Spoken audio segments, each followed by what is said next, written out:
Berbagai topik menarik dikupas dalam dialog hari ini.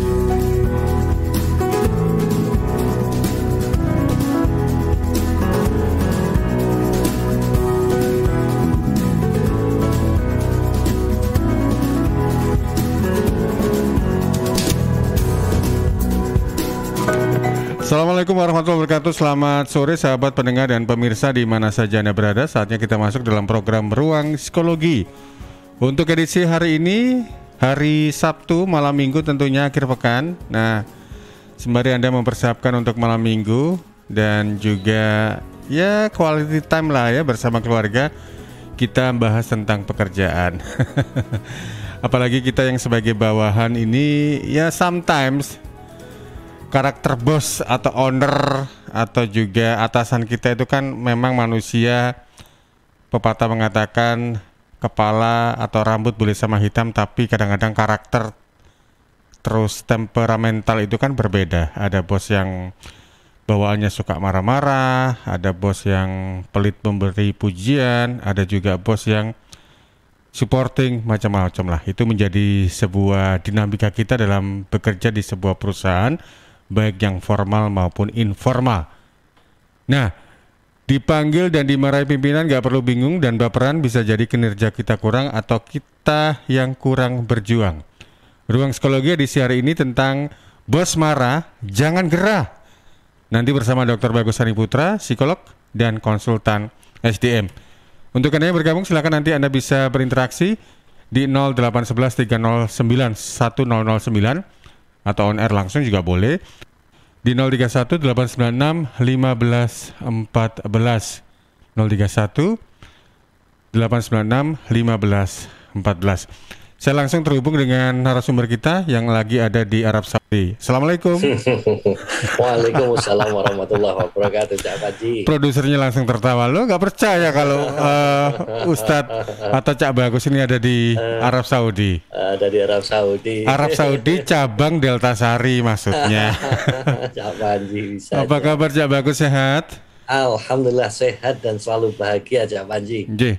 Dan juga untuk Anda saya ingatkan untuk program ini bisa Anda ikuti di Radio Mahardika Bondowoso, Radio Guyub Rukun RGR Tulungagung, Ersal FM Nganjuk, dan Radio Praja Angkasa Trenggalek. Ya Cak Bagus, memang pimpinan atau atasan, even itu owner, even itu yang bukan owner tapi sosok yang ditunjuk kita sebagai atasan marah-marah, sebenarnya normal nggak sih?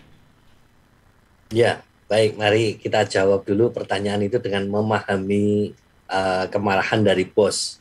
Nah, saya yakin di antara kita ini ada yang pernah atau mungkin sering. Kalau kena marah bos itu saya sering, Pak. Nah, ini mari kita lihat.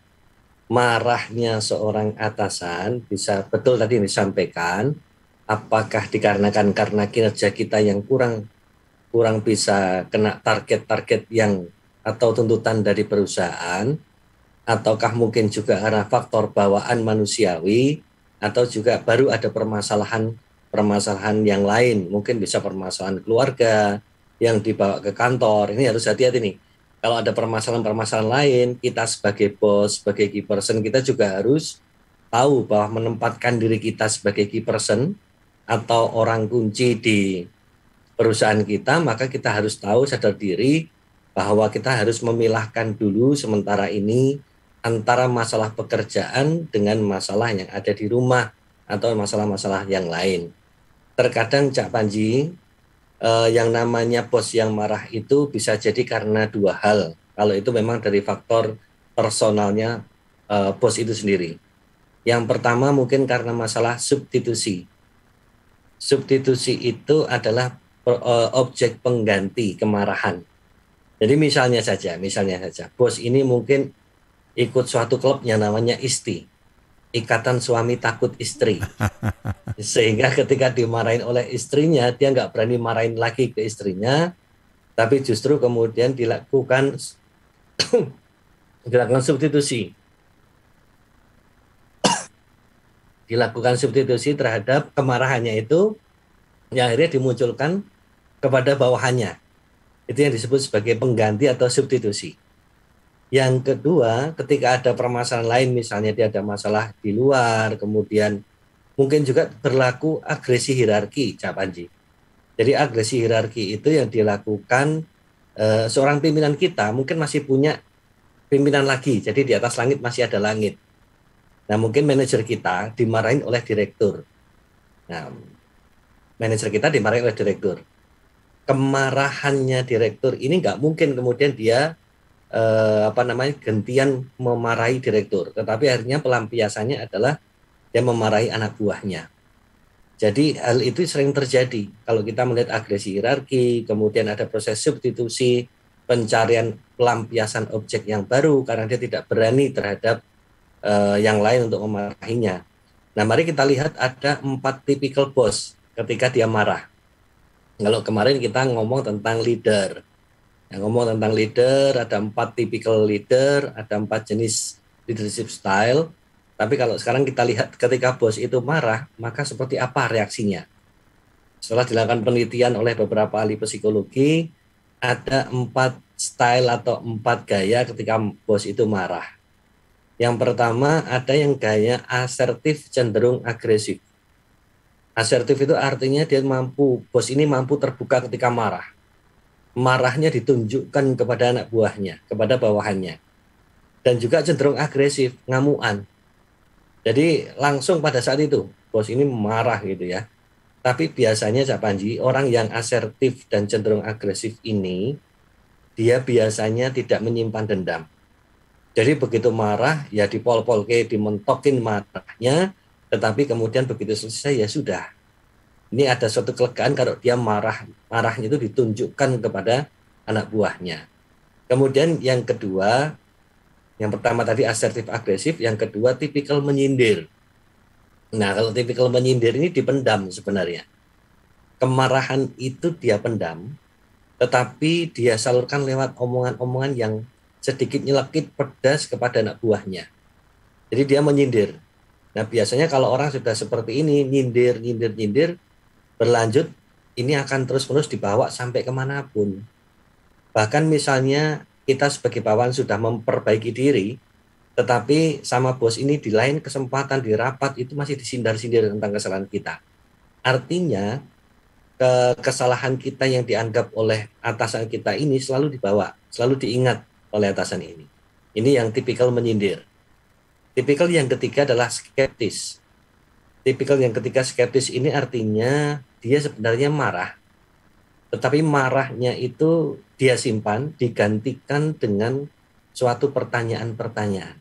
Nah, ini menarik sebenarnya. Kalau ada orang yang tipikal skeptis, kebetulan saya punya atasan yang juga modelnya skeptis kalau marah.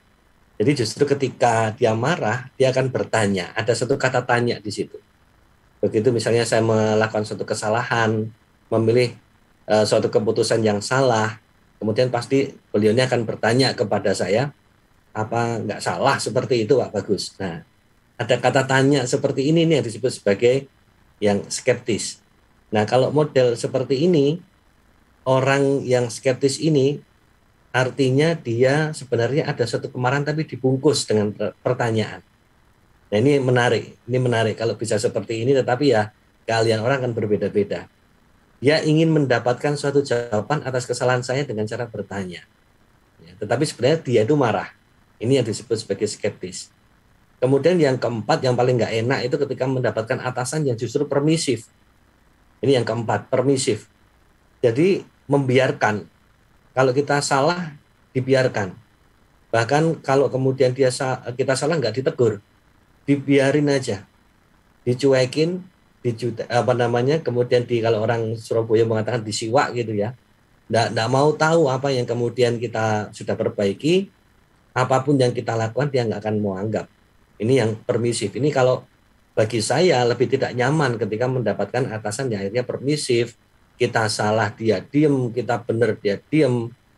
Dia sudah nggak mau tahu apa yang kita lakukan. Ini justru bagi saya mendapatkan pimpinan seperti ini nggak nyaman rasanya. Ini permisif. Nah, Cak Panji, sebenarnya ketika orang marah ataupun ketika seseorang dimarahin dan kemudian reaksi kita itu takut, panik, emosional, bahkan sampai nangis begitu ya. Itu ada suatu proses di dalam diri kita. di dalam faali kita atau dalam rangkaian fisiologis kita, di otak kita ini ada suatu kacang kecil yang namanya amigdala. Yang namanya amigdala. Nah, amigdala ini dialah yang merespon terhadap suatu stimulus kemarahan bos misalnya. Jadi marahnya bos itu ditangkap oleh amigdala. Tapi amigdala ini harusnya amigdala ini nanti ketika mendapatkan kemarahan bos atau stimulus apapun ya, ini dia bicarakan dulu dengan yang namanya hipotalamus. Jadi amigdala itu dia berbicara kepada hipotalamus. Hipotalamus, ini ada masalah nih, bos marah kepada saya. Apa yang harus saya lakukan? Ini amigdala bilang gitu sama hipotalamus. Nah, hipotalamus nantinya yang akan merespon apakah kemarahannya ini perlu ditanggapi atau dibiarkan atau bagaimana. Hipotalamus nanti akan memerintahkan tubuh kita untuk merespon kemarahan tadi. Ini hipotalamus.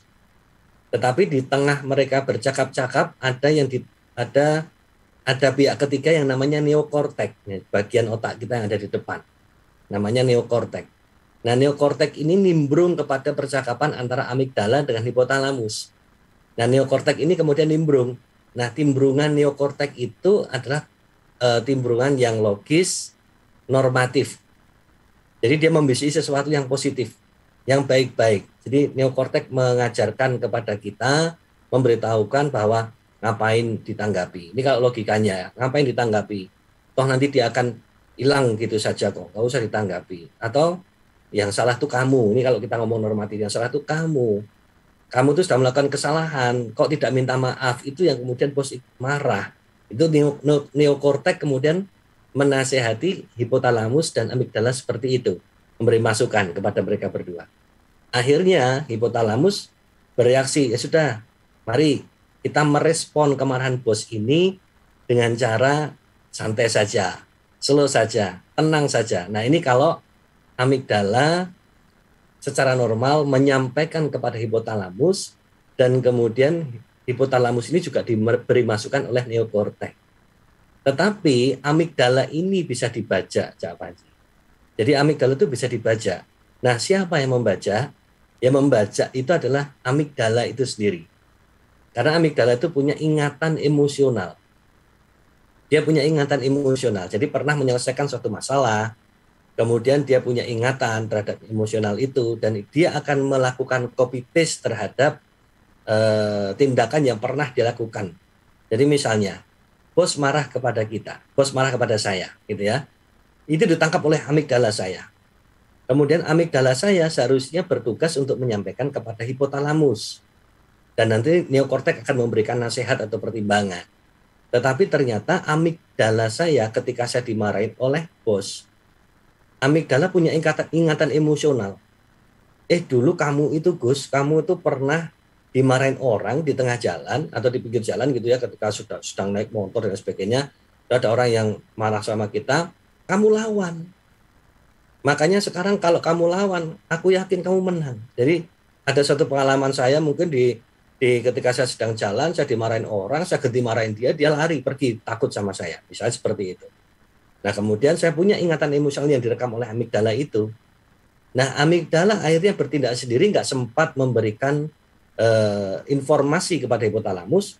Amigdala kita yang menentukan respon psikologis kita, respon emosional kita, bertindak sendiri dengan ingatan emosional bahwa saya pernah kemudian menantang, justru bisa ikut memarahi orang yang marah itu dan dia pergi, saya merasa menang.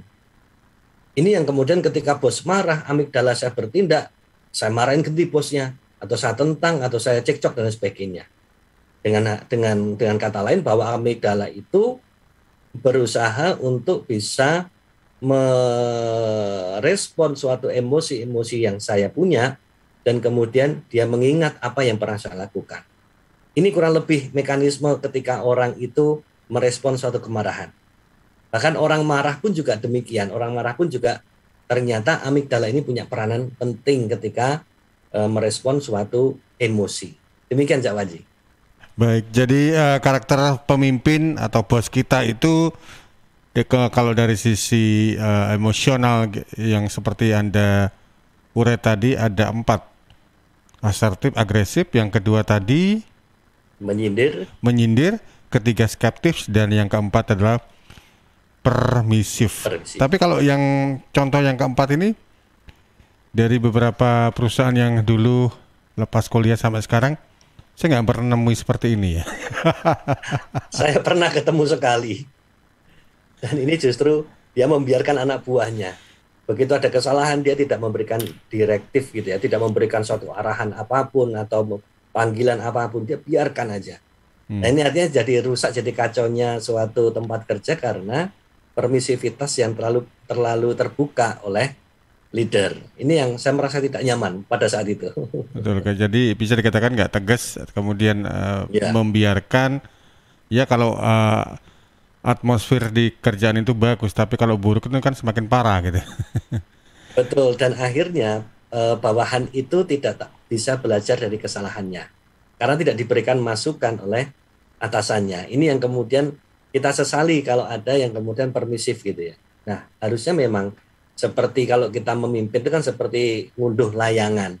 Jadi ditarik, kadang diulur.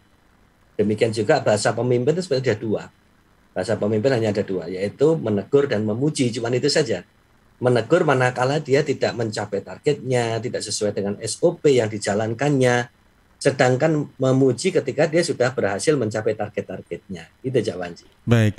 Ini pengalaman saya sebelum nanti saya bacakan juga beberapa pertanyaan yang sudah masuk dari sahabat-sahabat lewat WA di 0811 309 1009 atau juga melalui sosial media. Kalau di perusahaan manufaktur atau di banyak perusahaan itu kan kalau tidak salah sekarang ini biasanya masuk ke generasi kedua atau ketiga begitu ya. Jadi owner atau founder dari perusahaan itu sendiri kan punya anak nih. Dan mereka disekolahkan entah itu ke Australia, ke Singapura, atau bahkan yang sampai ke Amerika Serikat. Dan kadang-kadang dalam arti kata begini, orang tua atau founder atau owner dari perusahaan itu menyekolahkan anaknya kan tentunya bisa sampai ke luar negeri. Harapannya adalah perusahaan itu nantinya bisa menjadi lebih maju. Tapi di sisi lain kadang-kadang culture atau kultur dari mungkin budaya barat yang coba diadopsi ke perusahaan-perusahaan itu kan nggak sinkron dengan ya istilahnya itu atmosfer yang ada di bawahannya dalam hal ini ya. Apakah memang karakter pemimpin yang kita adopsi dari misalnya orang asing itu yang coba diterapkan di sini, atau mungkin ada perusahaan yang memperkerjakan orang asing ekspatriat begitu ya. Kira-kira mereka ada kesulitan nggak, atau mereka punya temperamental atau karakteristik sendiri nggak, Cak Bagus, dari pengalaman jenengan juga? Iya, culture sangat mempengaruhi Cak Panji. Jadi yang namanya di negara barat dengan culture yang sangat terbuka, rata-rata mereka leadership mereka ketika leader itu ketika marah lebih kepada asertif. Mungkin bisa agresif, agresif gitu. Jadi, ya lebih asertif, lebih agresif. Artinya dia mampu terbuka, salah ya salah. Langsung mungkin bahkan di depan orang itu langsung diberitahukan, tapi sudah habis itu selesai. Itu yang karakter seorang pemimpin yang ada di barat. Ini kalau dibawa ke Indonesia, ya kadangkala tidak sesuai karena di budaya di Indonesia itu masih sifatnya sungkan, kemudian tidak etis. Kalau kemudian dilokke langsung saat itu juga harus ada sopan santun, ada etikanya, ada tata kromonya, di BCI diajak ke suatu tempat yang private, di ruangannya baru bisa dimarahi. Nah kalau di tipikal mereka kadangkala di luar negeri kadangkala yang sudah sifatnya terbuka, ya asertif bahkan bisa agresif, tapi habis itu selesai. Tujuannya agar mereka langsung belajar tentang apa kesalahannya. Tapi setelah itu sudah selesai.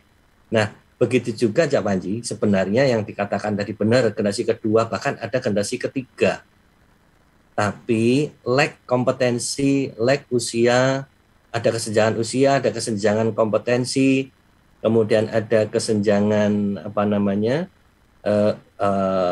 pengalaman, itu yang akhirnya membuat anaknya owner atau cucunya owner generasi ketiga ini yang permisif justru, Ini yang saya temui justru anaknya owner ya. Jadi anaknya owner, dia disekolahkan di negara lain, dia pulang ilmunya tinggi, tetapi pengalamannya kurang. Yang dipimpin di bawahnya usianya lebih tua, kemudian kompetensinya lebih matang, dan juga pengalamannya lebih bagus. Sehingga dia cenderung untuk permisif, membiarkan. Karena memang tidak kesenjangannya ini sangat jauh, apalagi kalau berbicara masalah pengalaman teknis dan lain sebagainya. Mungkin dia punya ilmu, tetapi pengalaman untuk teknis di lapangan itu orang-orang yang lama, di mana orang-orang lama itu usianya, kesenjangan usianya dengan bosnya sebagai owner dari generasi ketiga, akhirnya menyebabkan dia segan, sungkan, ya sudahlah, biarin aja. Itu yang menyebabkan akhirnya ya rusak. Masih ada ewo pekewo gitu ya. Ewo pekewo, ya. Atau dibiarkan aja, karena gini, kalau dia marahin, ketika dia marahin yang lebih tahu justru bawahannya secara teknis. Ya, dia malah ketika memarahin bawahannya, entah itu di depan atau bukan di depan orang lain, tentunya dia akan justru malah malu karena teknisnya tidak seperti yang dia bayangkan. Gitu Cak Panji. Mungkin nanti cara atau tips untuk menghadapi 4 pemimpin ini nanti saya bagikan. Betul. Setelah Cak Panji iklan. Ya. Baik, nanti sepertinya biar sahabat pendengar pemirsa ini tetap tune in. Jadi kita kasih di segmen akhir aja gitu Cak Bagus ya.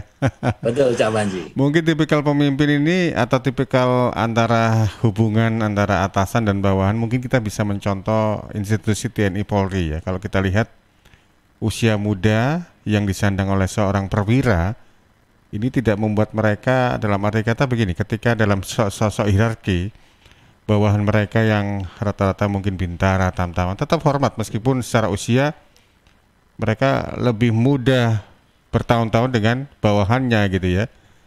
Jadi mungkin itu juga yang bisa diterapkan di perusahaan-perusahaan ketika ya mengambil contoh dari apa yang disampaikan oleh Cak Bagus, bahwa karena memang kalah pengalaman, kalah umur, jadi agak-agak permisif ini jadinya dalam tipe kepemimpinannya.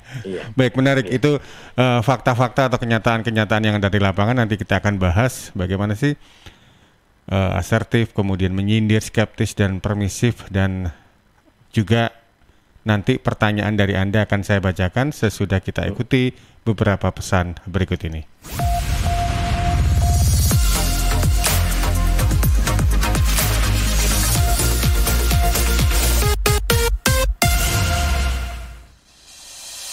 CHEERS Cheers, CHEERS Cheers, CHEERS Cheers, air minum yang terbaik. Hey, cheers in the house. Cheers, air ber-pH tinggi. Cheers dapat membantu netralkan pH tubuh. Cheers mengandung antioksidan alami. Cheers, air minum terbaik untuk keluarga. Air minum sehat keluarga. Air minum dengan pH tinggi. Cara pesannya mudah, petugasnya ramah. Gratis ongkos kirim. Hey, cheers in the house. Untuk pemesanan via WhatsApp di nomor 087777243377. Gratis ongkos kirim. Cheers in the house. Untuk wilayah Sidoarjo dan sekitarnya bisa menghubungi Depo Candi di 0821 4225 6646 0821 4225 6646. Makasih lo udah ngajak ke rumah. Tahu aja anak kos gak ada hiburan. Daripada di kos bengong aja, mending ngebuburit sambil nonton Indihome TV. Tapi nonton apa ya? Ini UCTV kan? Kamu tau gak ada yang baru namanya Gameku? Kok gameku? Ini TV-ku. Ih beneran, Gameku itu cloud gaming asli Indonesia. Jadi kita bisa main game di Indihome TV tanpa harus beli konsol atau install gamenya. Wah, mau dong. Nih caranya, cari Gameku di UC App Store, download dan install, lalu pilih paket berlangganan. Banyak kok tutorialnya di internet. Iya, mudah banget. Yaudah yuk main Gameku, mari kita coba. Sebentar, ini kan gameku, kenapa jadi gamemu? Ih kok gamemu, ini Gameku. Apa sih ini ribut-ribut? Sana kalian bantu angkat galon ya, biar bunda yang main Gameku. Wujudkan bersama Indihome. Rokok opo iki lho, kok putihan? Ya rokok empok, ya murah, ya akeh. Rokok ilegal ki. Masa rokok ilegal iki? Yo ki. Lah awakmu kok roh nek iki rokok ilegal? Rokok ilegal iki gak nek pita cukene. Samen paling roe bandrol kuwi lho. Rokoke kudu enek merek karo nama perusahaane sing terdaftar ndek bea cukai. Lokasi pembuatane ndek kene ya gak enek. Terus ndek kene rokok ilegal iki gak enek gambar karo peringatane teko pemerintah. Berarti rokok ilegal gak resmi no? Aduh ya mesti to Lemul. Rokok ilegal iki merugikan negara. Mergo ora bayar cukai sing digembangun negara. Walah tutu, sepenting wong-wong gak roh. Loh, gak iso lagi. Makane to Le, tuku sing pasti-pasti ae. Aja ngawur. Laporkan peredaran rokok ilegal ke kantor Bea Cukai terdekat atau hubungi nomor 1.500-225 1.500-225. Iklan layanan masyarakat ini dipersembahkan Bea Cukai Sidoarjo. Ayo, ngewangi Bea Cukai, berantas rokok ilegal. Bea Cukai Sidoarjo, fokus mengawasi, tulus melayani.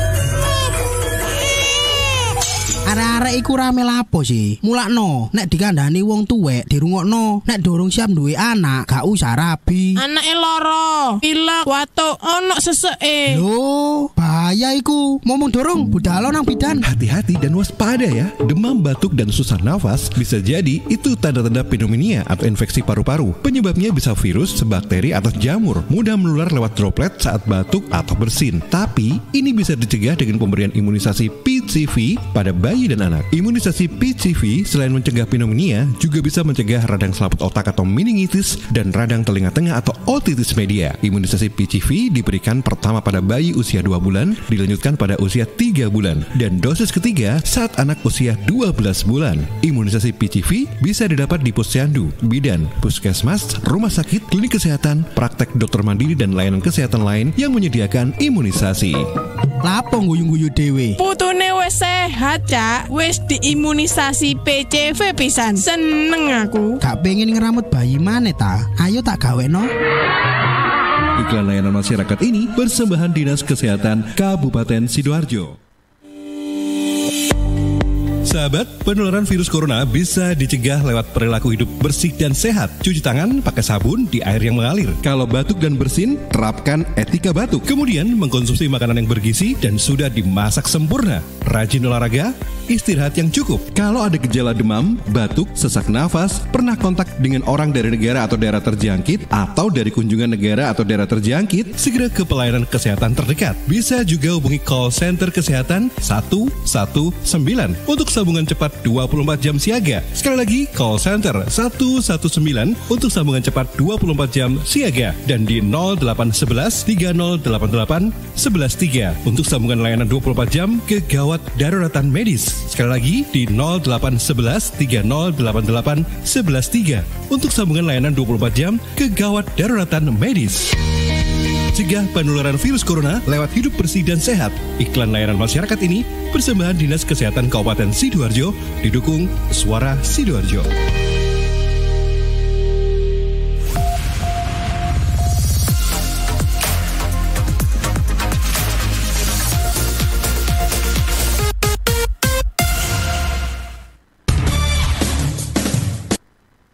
Baik, terima kasih Anda masih bersama kami dalam program Ruang Psikologi.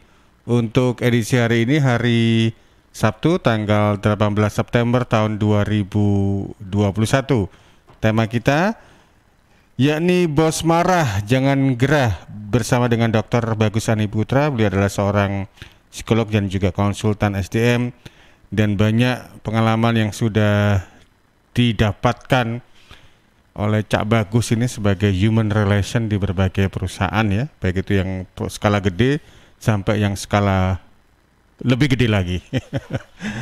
Baik Cak Bagus, saya bacakan dulu pertanyaan-pertanyaan yang sudah masuk ini lewat WA. Ini dari Jihanda Rita. Begini Cak Bagus, bos saya suka marah-marah tapi beliau juga dermawan sehingga kepribadiannya agak flip. Saya harus bagaimana ya? Yang kedua dari Rara di Suko. Cak Bagus, saya kesulitan beradaptasi di tempat kerja saya yang baru, apalagi dengan bos saya yang suka marah-marah. Untuk psikis saya bagaimana ya Pak? Saya takut psikis saya terganggu nanti sampai trauma. Kemudian pertanyaan ketiga dari Caca Venita 23 via DM Instagram ini.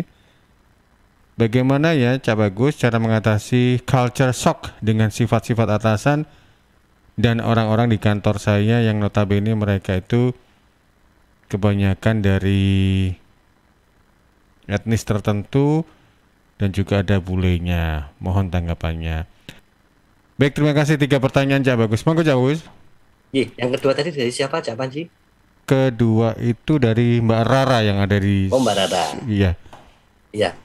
Ini pertanyaannya hampir-hampir sama dan ternyata semuanya perempuan Cak Panji yang bertanya. Ini menarik, menunjukkan bahwa apa yang dikatakan dalam penelitian bahwa perempuan itu lebih menyikapinya kadang-kala bisa lebih emosional daripada laki-laki. Laki-laki kadang-kala ketika dimarahi ya udah selesai, gitu ya. Atau mungkin dia akan melakukan suatu pemikiran yang lebih rasional. Tapi kalau yang perempuan kadang-kala sisi emosionalnya itu nampak. Ketika dimarahi mungkin kemudian akan cenderung menarik diri, kemudian diam, menyendiri, dan mungkin bisa nangis. Ini sisi perempuan seperti itu. Makanya menarik ini. Mudah-mudahan nanti ada laki-lakinya yang tanya.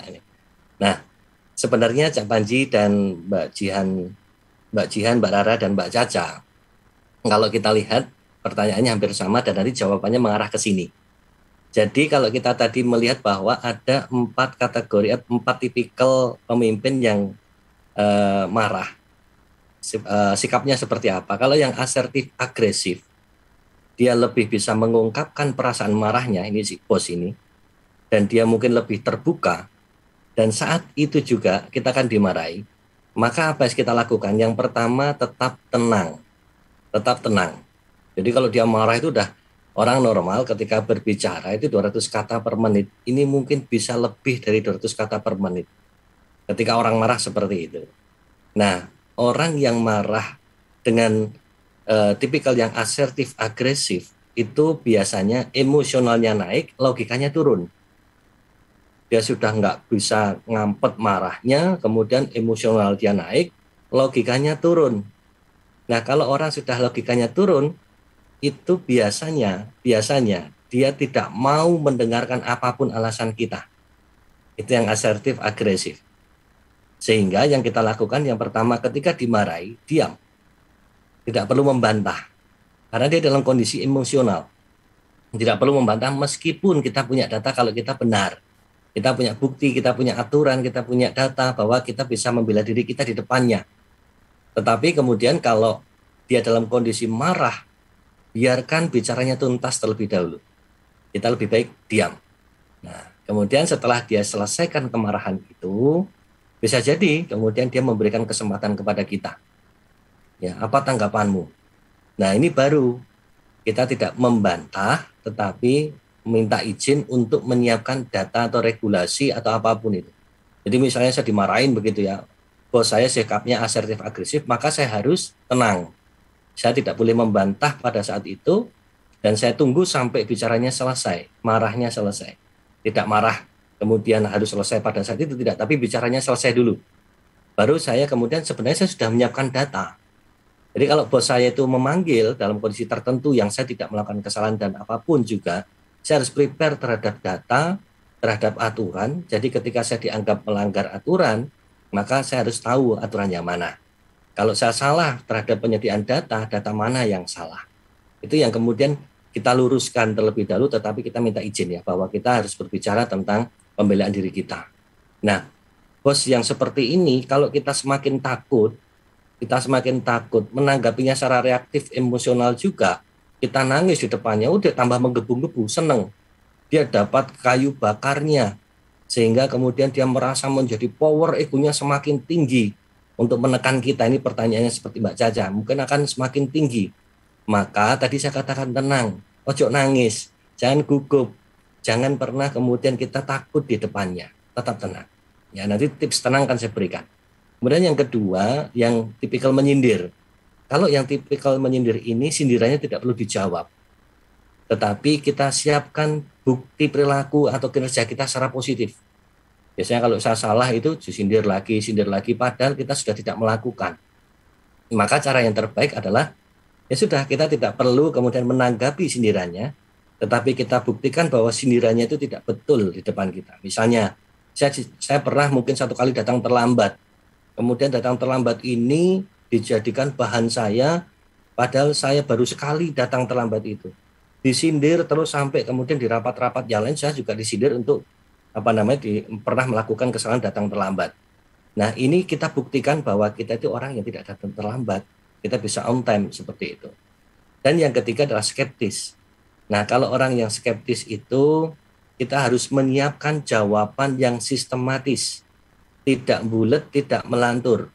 Karena orang skeptis itu senang ketika dia bertanya. Misalnya ya, saya melakukan satu kesalahan, kemudian ditanya, apa betul keputusan Pak Bagus seperti itu, apakah betul? Dia bertanya ya, skeptis itu seperti itu. Maka saya akan menjawab, menurut pertimbangan saya Bapak, bla bla bla bla, 1, 2, 3, sistematis. Ya, tetapi tidak bulat. Kalau saya bulat, kemungkinan besar orang skeptis ini bisa berubah menjadi agresif. Asertif agresif. Ya, dia bisa marah. Padahal sebenarnya dia tipikalnya adalah tipikal yang skeptis, gitu. Dan yang keempat, yang permisif ini biasanya kita dicuekin. Mau ngapain terserah lu. Mau salah terserah lu. Kalau misalnya benar saya juga nggak akan memuji. Nah, biasanya sudah menghindar, menarik diri. Bos ini sudah menarik diri, nggak mau lagi berinteraksi dengan kita kalau kita dianggap salah. Ini yang permisif. Maka yang kita lakukan adalah tetap menjaga hubungan baik, hubungan personal yang baik dan sopan di depannya. Nah, meskipun kita tahu tadi kita katakan owner dari anaknya, generasi ketiga dan sebagainya, meskipun dia lebih muda, kita tetap berbuat baik, tetap sopan, tetap menyapa. Ya. Tunjukkan dengan kinerja kita bahwa apa yang dipersepsikan tadi itu kita ditinggalin oleh atasan kita tetap bisa mengejar terus kinerja kita. Sehingga dia tertarik pada kita dan terjadi hubungan baik lagi dan tidak permisif. Ini yang keempat. Jadi pertanyaan dari Mbak Jihan tadi, bosnya marah tapi kok dermawan. Nah, ini kita lihat dulu. Marahnya seperti apa? Apakah kemudian dia bayar kita ketika kita sudah dimarahin begitu ya? Kalau seperti itu tidak apa-apa, kita dijadikan objek pelampiasan. Sekali marah 1 juta gitu ya tidak apa-apa. Diterima dengan senang hati aja Wanji ya. Dimarahin tidak apa-apa Pak, bayaran 1 juta kan gitu ya. Itu tidak apa-apa, tapi lihat dulu kemarahannya seperti apa. Apakah dari 4 yang saya sebutkan tadi, apakah asertif, menyindir, skeptis, atau permisif. Kemudian Mbak Rara marah, kemudian saya menjaga perasaan saya, jangan sampai tertekan. Nah ini, bagaimana agar kita tidak tertekan? Ada tips kita agar kita tenang, dan seolah-olah bahwa permasalahan dimarahi atasan itu adalah hal yang tidak mengganggu daily activity atau aktivitas keseharian kita. Yang pertama yang perlu kita lakukan agar kita tenang, ketika dimarahin ini, maka perbanyaklah berdoa. Jadi justru itu. Jadi doa itu pasti akan membuat hati kita itu menjadi tenang. Karena hubungan kita dengan Tuhan. Jadi ketika kita dimarahin, justru pada saat itu kita lebih banyak berdoa. Ingat, ketika kita merasa menjadi orang yang terdolimi, doa kita sebenarnya manjur itu. Mustajab itu. Jadi ketika kita merasa terdolimi, ya segeralah berdoa. Kita tertekan oleh bos yang suka marah, segeralah berdoa, perbanyaklah berdoa. Yang kedua, senangkan hatimu, senang hatimu. Ya, senang hatimu itu artinya tersenyum di dalam hati. Jangan kita kemudian senyum-senyum dimarahin bos, senyum-senyum meskipun kita pakai masker di tempat kerja, tapi senyumnya kita ketika dimarahin itu seolah-olah mengejek atasan kita. Jadi bagaimana agar hati kita tetap bahagia, tetap bisa tersenyum? Kita harus ingat hal-hal yang menyenangkan. Ini jawabannya, harus ingat hal-hal yang menyenangkan. Misalnya tadi Mbak Jihan, bosnya marah-marah, tadi bosku itu dermawan. Ya sudah, kita mengingat bagaimana kebaikan bos itu. Atau misalnya kita dimarahin, tetapi kita ingat tadi malam makan sate yang enak, itu menyenangkan. Maka ketika dimarahin kita mengingat hal itu tidak masalah. Karena sebenarnya kalau orang marah termasuk asertif agresif tadi, marahnya itu tidak menjadi logis. Kalau yang skeptis itu masih logis. Ya, tetapi kalau orang yang asertif agresif ini nggak logis ketika marah, karena emosional tadi lebih dikedepankan. Kemudian yang ketiga, kita mencoba untuk relaksasi atau nafas. Karena biasanya orang dimarahin, ketakutan, atau bahkan pengen marah lagi, balas marah gitu ya. maka kita harus melakukan relaksasi, atur nafas kita. Karena hipotalamus tadi, amigdala maksud saya, amigdala tadi ketika marah dan kita merespon dengan marah, maka amigdala kita memerintahkan adrenalin kita untuk memompa semua organ-organ tubuh kita, termasuk jantung. Nah, biasanya kalau orang marah dan kita ingin membalas kemarahan itu, atau justru ketakutan, maka jantung kita itu berdebar dengan kencang. Nah, ini yang kemudian harus kita atur, agar emosi tidak menguasai kita semakin logis. Dan setelah itu, kalau dimungkinkan di situ ada air minum, perbanyaklah air minum. Perbanyaklah minum air. Jadi, teman-teman ini biasanya kalau marah atau mau marah karena dimarahin orang, atau ketakutan, itu karena tadi berdebar jantungnya dan kemudian bekerja dengan lebih cepat, maka sekresi keringat itu semakin tinggi. Misalnya keringetan gitu ya, marah tuh keringetan itu bisa terjadi. Hati-hati kalau kita nggak memperbanyak minum, bisa dehidrasi. Dan ternyata minum pun itu membuat kita akan menjadi lebih tenang, karena air itu akan di dalam tubuh kita akan menyediakan berbagai kesegaran termasuk di dalam tubuh kita. Nah, kemudian setelah itu yang saya lakukan biasanya adalah berbicara dengan amigdala saya. Jadi seolah-olah saya self-talk gitu ya. Saya bicara dengan diri sendiri. Amigdala, ayo, kamu jangan dibaca. Ayo amigdala, kamu sampaikan dulu kepada hipotalamus. Ayo amigdala, jangan langsung marah. Ayo amigdala, tenanglah. Jadi kita buat self-talk atau bicara dengan diri kita sendiri dengan mengajak berbicara amigdala. Nah, bagaimana dengan pertanyaan Mbak Caca, ini culture shock ini, karena kebanyakan dari ekspatriat atau dari etnis tertentu yang dia biasanya asertif, agresif, biasanya seperti itu. Yang kita lakukan tenang tadi, apapun yang kemudian disebutkan tenang. Kalaupun kita punya data, janganlah membantah pada saat itu juga. Ya, janganlah membantah, karena biasanya asertif, agresif tidak mau dibantah apapun yang terjadi. Tapi kita minta izin untuk menyampaikan data atau regulasi. Demikian Cak Panji.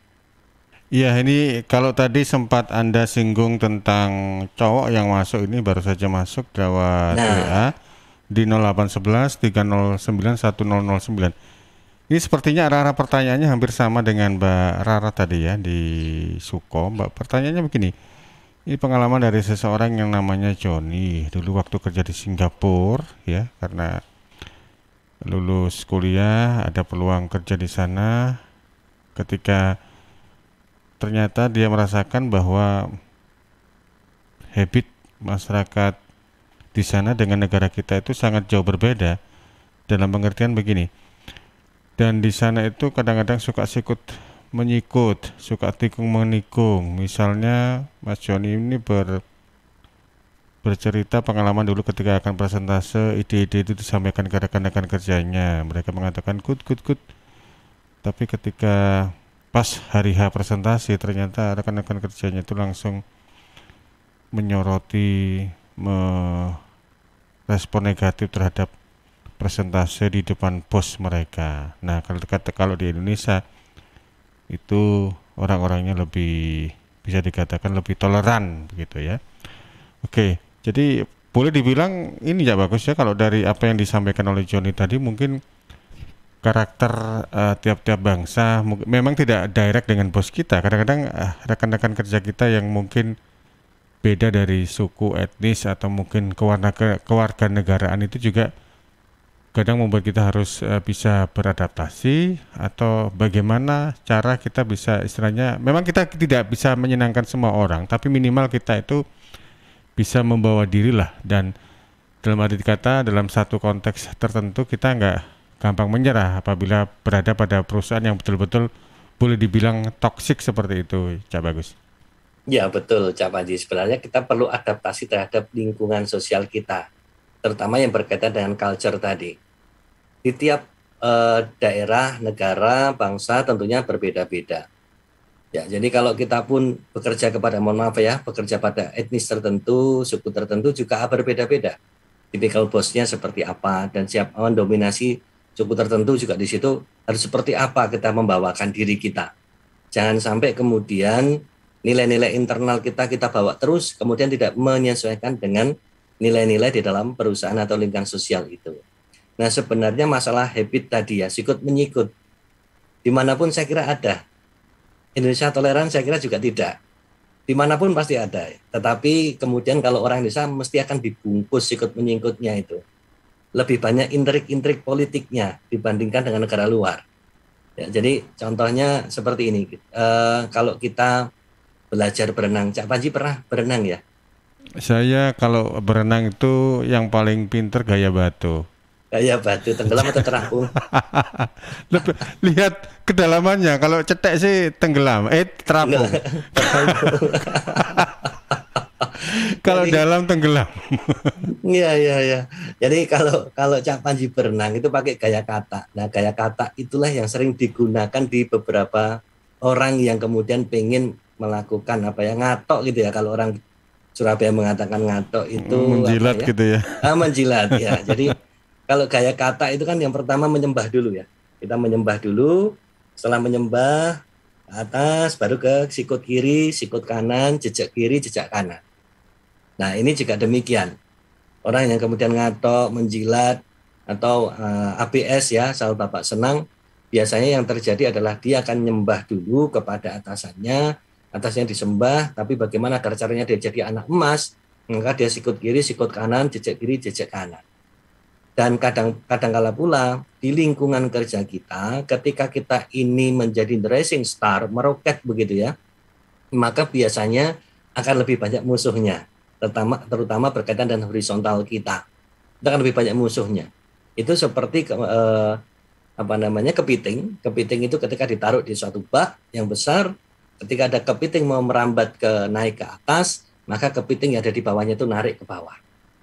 Jadi makanya kita cari ilmunya tukang jual kepiting, dia tidak pernah menali kepitingnya itu ketika dalam satu bak yang besar dan bersama-sama. Kenapa? Karena ternyata kepiting yang mau naik itu ditarik kakinya oleh kepiting yang ada di bawahnya. Artinya nggak bisa turun lagi, nggak bisa naik, justru turun. Apakah pertanda kepiting niru sikap atau sifat manusia? Ya, dianalogikan manusia yang niru kepiting. Begitu, karena kebanyakan makan kepiting, lihat kepiting seperti itu, nanti kalau Cak Panji jadi direktur Suara Sidoarjo tak tarik lagi ke bawah jadi hobi. Gitu. Saya nggak suka lihat orang yang kemudian naik ke atas meroket itu kemudian ditarik lagi. Nah, ini budaya-budaya seperti ini yang saya kira kita adaptasi, tetapi tidak adaptasi terhadap hal yang negatifnya ya, tetapi adaptasi bagaimana kita cuekin aja yang namanya negatif-negatif itu. Fokus kita kepada pekerjaan, fokus kita kepada kinerja, fokus kita kepada target dan hubungan baik dengan siapapun. Jangan mudah terpengaruh oleh omongan yang sana, omongan yang sini menjelek-jelekan sana, omongan yang sini menjelek-jelekan sana, omongan yang sana menjelek-jelekan sini. Itu nanti justru kita akan masuk dalam lingkaran konflik. Jadi mending kita fokus kepada kinerja kita dan itu akan lebih disenangi oleh atasan kita dan meminimalisasi kemarahan atasan kita. Gitu Cak Panji. Baik, luar biasa ya, karena memang kita itu hidup istilahnya itu bersosialisasi atau hidup dengan banyak orang, tentunya karakter, pembawaan, sikap itu kan masing-masing berbeda ya. Seperti pepatah tadi, rambut sama hitam tapi kadang-kadang perilaku juga saling berbeda satu sama lain. Ya Cak Bagus, tidak terasa hampir ke jam 4 sore dengan kita bekerja dimanapun, baik itu sektor formal atau informal, yang kebetulan kita diangkat sebagai bos atau mungkin kita memiliki bos. Barangkali ada kiat-kiat atau tips atau mungkin closing remark dari panjenengan. Monggo Cak Bagus. Ya. Terima kasih Cak Panji. Hanya satu hal yang saya pesankan ketika dimarahi dengan bos dengan tipikal yang 4 tadi, apapun yang dimarahi, jangan kemudian kita baper. Nah, bagaimana agar kita tidak baper? Yang paling penting adalah senang hatimu, senangkan hatimu. Ketika dimarahin itu, jangan sampai marah itu menjadi paku yang menancap di dalam jiwa kita, di dalam hati kita. Biarkan kita tamengi dengan kebahagiaan kita. Nah, tentunya bahagia kita ini yang mendatangkan bukan orang lain, tapi kebahagiaan itu kita dapat dengan sendirinya. Ketika dimarahi, maka tersenyumlah dalam hati, bayangkan hal-hal yang indah dan menyenangkan, itu akan lebih baik daripada kita terus merenungi kemarahan-kemarahan yang mungkin tidak bisa membangun diri kita sendiri. Demikian Cak Panji, mudah-mudahan bermanfaat. Baik, terima kasih Cak Bagus, karena bagaimanapun juga kesuksesan itu juga sudah istilahnya itu melalui proses terlebih dahulu. Ada proses kita happy, sedih, tangis, bahagia, macam-macam ya. Dan itu akan membentuk karakter kita menjadi sosok yang lebih baik kemudian pada akhirnya. Terima kasih Cak Bagus. Salam juga untuk keluarga. Semoga lancar dan sukses. Assalamualaikum. Waalaikumsalam warahmatullahi wabarakatuh. Ya, demikian tadi sahabat pendengar dan pemirsa, Anda sudah ikuti Ruang Psikologi bersama Dr. Bagus Ani Putra, psikolog dan juga konsultan SDM dengan tema Bos Marah Jangan Gerah. Dan juga terima kasih untuk sahabat pendengar dan pemirsa di Bondowoso yang memantau lewat Radio Mardika, di Tulungagung yang memantau lewat RGR, yang ada di Nganjuk yang memantau lewat Ersal, dan di Trenggalek yang memantau lewat Radio Praja Angkasa Trenggalek. Saya Panji pamit, terima kasih, selamat sore, selamat bermalam minggu, dan jangan lupa untuk tetap patuhi protokol kesehatan.